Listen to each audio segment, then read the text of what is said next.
Hello everyone, welcome to my YouTube channel. तो आज हमारे पॉलिटी के एमसीक्यू सीरीज़ की क्लास नंबर सेकंड और आज की क्लास में हम फर्स्ट टॉपिक का हमारा सेकंड पार्ट है।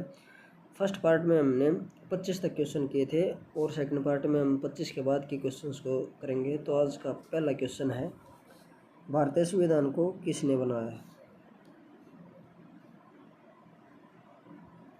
तो इसका right answer option number A, भारतीय संविधान सभा ने।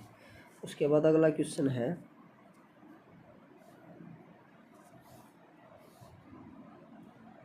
संविधान सभा के लिए चुनाव कब संपन्न कराए गए? तो इसका राइट आंसर है 1946 में। जुलाई 1946 में चुनाव संपन्न कराए गए थे कैबिनेट मिशन के परामर्श से।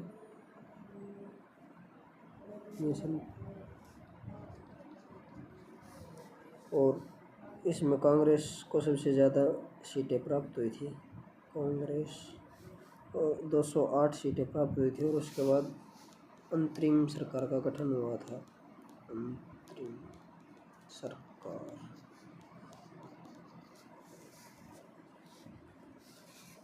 उसके बाद हमारा अगला क्वेश्चन है, क्वेश्चन नंबर 28, भारतीय संविधान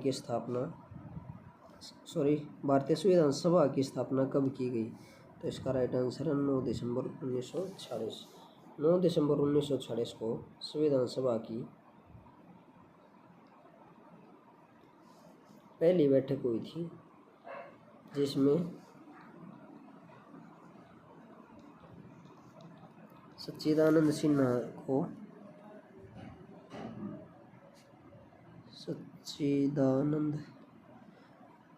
सिन्हा को अस्थायी अध्यक्ष बनाया गया था। अस्थायी अध्यक्ष बनाया गया था। उसके बाद हमारा अगला क्वेश्चन है, संविधान सभा का प्रथम अधिवेशन कहाँ हुआ था? तो इसका राइट आंसर है दिल्ली में, यानी कि डी ऑप्शन। उसके बाद अगला क्वेश्चन है, संविधान सभा के उद्घाटन अधिवेशन की अध्यक्षता किसने की थी? तो इसका आंसर है ऑप्शन नंबर 20, सच्चिदानंद सिन्हा ने। उद्घाटन अधिवेशन यानी कि संविधान की पहली बैठक 9 दिसंबर 1946 में हुई थी, जिसमें इन्हें अस्थायी अध्यक्ष बनाया गया था। अस्थायी अध्यक्ष बनाया गया था सच्चिदानंद सिन्हा जी को। जवाहरलाल नेहरू ये हमारे पहले प्राइम मिनिस्टर थे और इनका कार्यकाल सबसे लंबा था। इनके पिता का नाम मोतीलाल नेहरू था और इनकी इम्पोर्टेंट बुक्स हैं डिस्कवरी ऑफ इंडिया, पिता के पत्र पुत्री के नाम, विश्व इतिहास की झलकियाँ। इनका जन्म 14 नवंबर 1889 में हुआ था। 14 नवंबर 1889। इनकी मृत्यु 27 मई 1964 में मुंबई में हुई थी और इनका जन्म प्रयागराज में हुआ था। उसके बाद है बी आर अम्बेडकर। इन्हें भारतीय संविधान का निर्माता कहा जाता है। इनका जन्म 1891 में हुआ था और इनकी मृत्यु 1956 में हुई थी।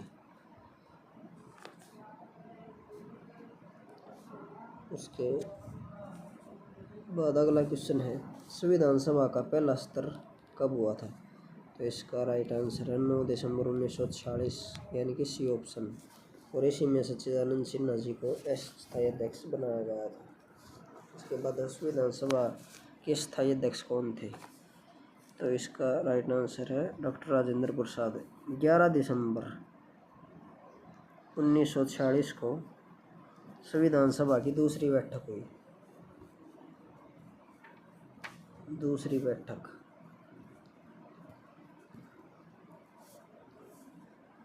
पहली बैठक 9 दिसंबर को हुई थी, जिसमें सच्चिदानंद सिन्हा जी को अस्थायी अध्यक्ष बनाया गया था।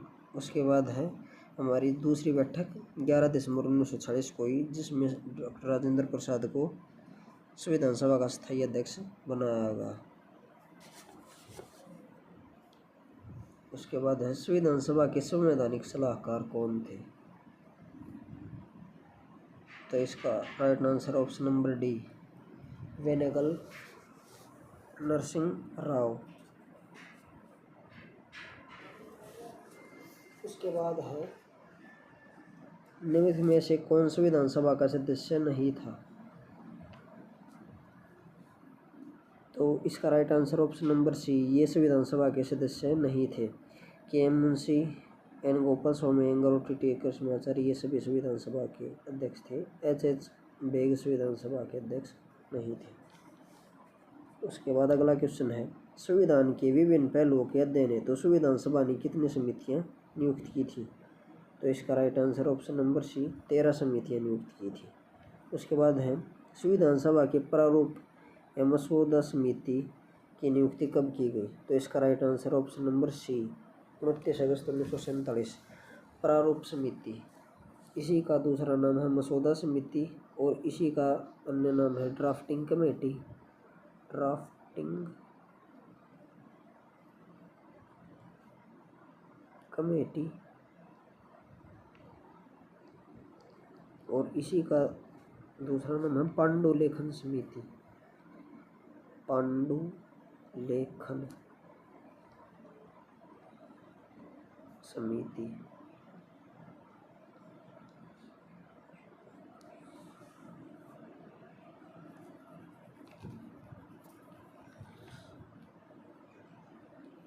इस समिति में 7 सदस्य थे।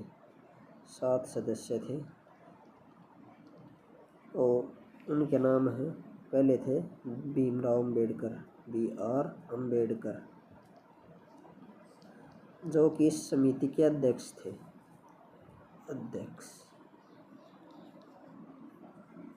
दूसरे सदस्य थे N Gopalaswami Iyengar. N Gopalaswami Iyengar.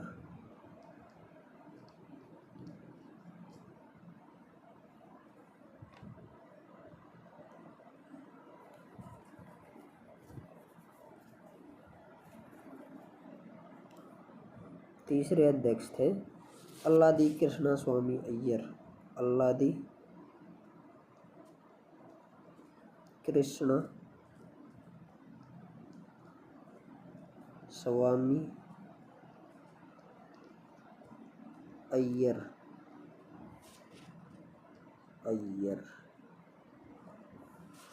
उसके बाद चौथे अध्यक्ष थे कन्हैयालाल मणिकलाल मुंशी। चौथे सदस्य थे, अध्यक्ष तो इस समिति के डॉक्टर भीमराव अम्बेडकर थे। चौथे सदस्य थे कन्हैयालाल माणिकलाल मुंशी। उसके बाद है पांचवें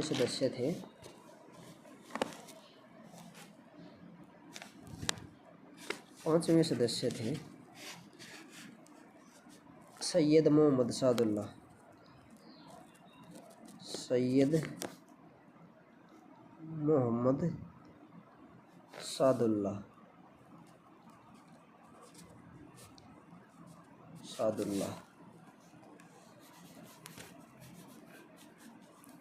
छठे सदस्य थे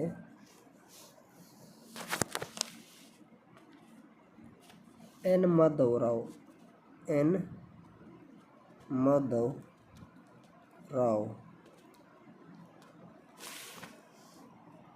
इनसे पहले BL मित्र को चुना गया था, लेकिन फिर बाद में दोबारा इन्हें चुना गया, यानी कि BL मित्र के स्थान पर एन माधवराव पहले भी। उसके बाद है DP खेतान। 1948 में DP खेतान की मृत्यु हो गई। 1948 में इनकी मृत्यु हो गई। उसके बाद इनकी जगह TT कृष्णमाचारी को सदस्य बनाया गया और प्रारूप समिति ने अपनी रिपोर्ट 21 21 फरवरी 1948 में पेश की थी, 1948 में। उसके बाद हमारा अगला क्वेश्चन है, प्रारूप समिति के अध्यक्ष कौन थे? तो इसका right answer doctor Bhimrao Ambedkar. उसके बाद है, संविधान सभा के प्रारूप समिति के सदस्यों की संख्या कितनी थी? तो 7 थी। इनमें डॉक्टर भीमराव अंबेडकर इसके अध्यक्ष थे। बाकी के अन्य सदस्य हैं एन गोपाल स्वामी अयंगर, अल्लादी कृष्णा स्वामी अय्यर, कन्हैयालाल माणिकलाल मुंशी, सैयद मोहम्मद सादुल्ला, एन माधवराव और डी.पी. खेतान। 1948 में डी.पी. खेतान की मृत्यु के बाद टी.टी. कृष्णमाचारी को सदस्य बनाया गया और इस समिति ने अपनी रिपोर्ट 21 फरवरी 1948 को पेश की थी और इस समिति का गठन 29 अगस्त 1947 को हुआ था। 29 अगस्त।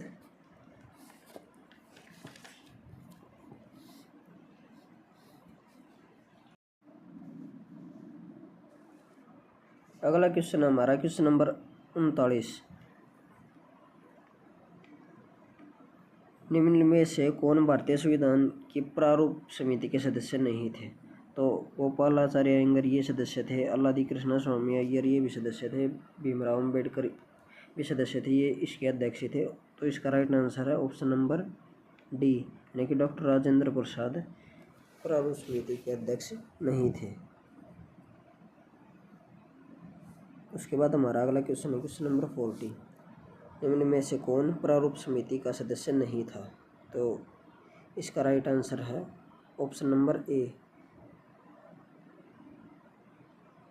ऑप्शन नंबर ए, यानी कि जवाहरलाल नेहरू इस समिति के सदस्य नहीं थे। मोहम्मद सादुल्ला भी इस समिति के सदस्य थे, के.एम. मुंशी भी और गोपाल स्वामी अयंगर भी। तो इसका राइट आंसर है ए, जवाहरलाल नेहरू इस समिति के सदस्य नहीं थे। उसके बाद है, संविधान की प्रारूप समिति के समक्ष प्रस्तावना का प्रस्ताव किसने रखा?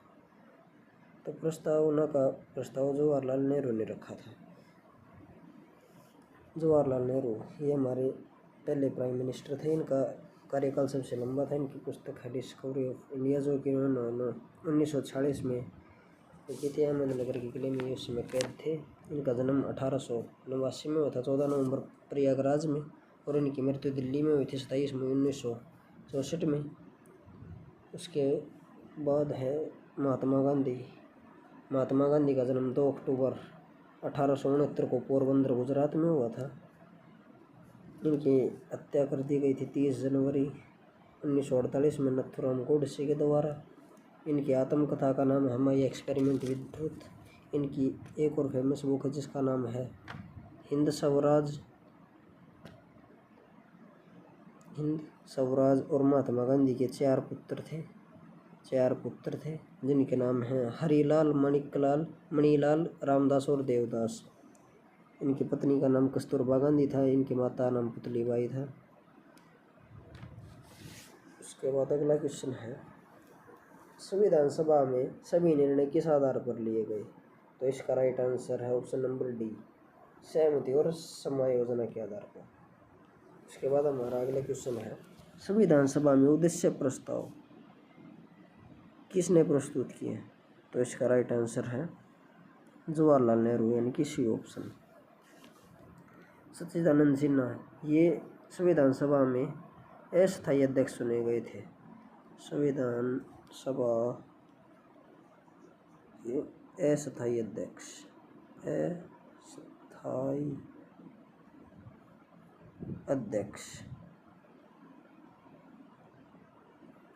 अध्यक्ष इन्हें चुना गया था, जो कि पहली बैठक हुई थी 9 दिसंबर 1946 में। उसके बाद है, भारतीय संविधान सभा की संघीय शक्ति समिति के अध्यक्ष कौन थे?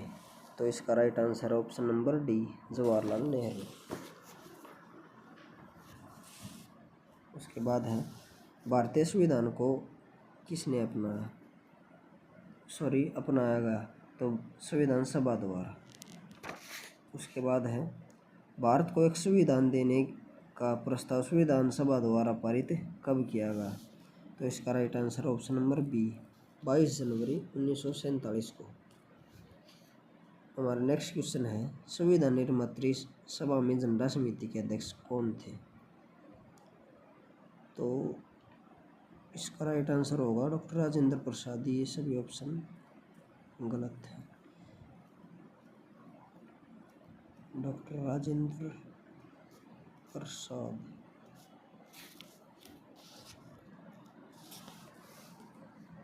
उसके बाद है राष्ट्रीय झंडे की अभिकल्पना को भारत की संविधान सभा में कब ग्रहण किया गया? तो इसका right answer option number C जुलाई 1947 में। हमारा अगला क्वेश्चन है भारतीय संविधान सभा ने भारतीय राष्ट्रीय ध्वज की रूपरेखा का अंगीकार कब किया? तो इसका राइट आंसर है ऑप्शन नंबर डी 22 जुलाई 1947 को। उसके बाद हमारा अगला क्वेश्चन है संविधान सभा ने संविधान को अंतिम रूप से किस दिन पारित किया? तो इसका राइट आंसर होगा हमारा ऑप्शन नंबर सी 26 नवंबर 1949। बाकी के बचे हुए क्वेश्चंस को हम अगले पार्ट में करेंगे। अगर आपको वीडियो अच्छी लगी हो तो वीडियो को लाइक एंड शेयर करना, चैनल को सब्सक्राइब करें। Thank you.